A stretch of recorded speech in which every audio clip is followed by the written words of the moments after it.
At sa Mindanao naman po, umarangkada na ang Musikahan Tagum Festival. Makiisa tayo sa festival na ito sa report ng aming kasama ang si Peng Alinio ng Radyo ng Bayan Davao. Peng, magandang hapon sa iyo. Magandang hapon sa iyo, Princess. Nakakasa sa araw na ito, Biyernes, ang ika-13 installment sa pinakamalaking paligsahan sa Musikahan Tagum Festival 2014 na tinaguri ang Music Capital sa Mindanao Region.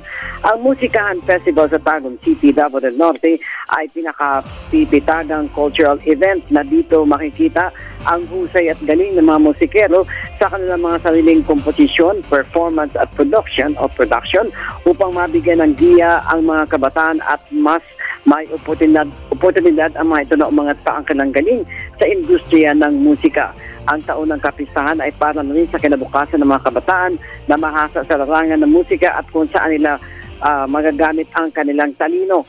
Ang 2 linggong paligsahan sa musika ay inorganisa ng lokal na pamahalaan ng Tagum del Norte sa pamumuno ni Mayor Alan Rillon, Tagum City Council at ng Tagum City Tourism Office. Inaasahan naman na sa gabi-gabi ang paligsahan ay dadagsain ng mga bisita mula sa mga karatig lalawigan at maging ng mga dayuhan at lokal na turista.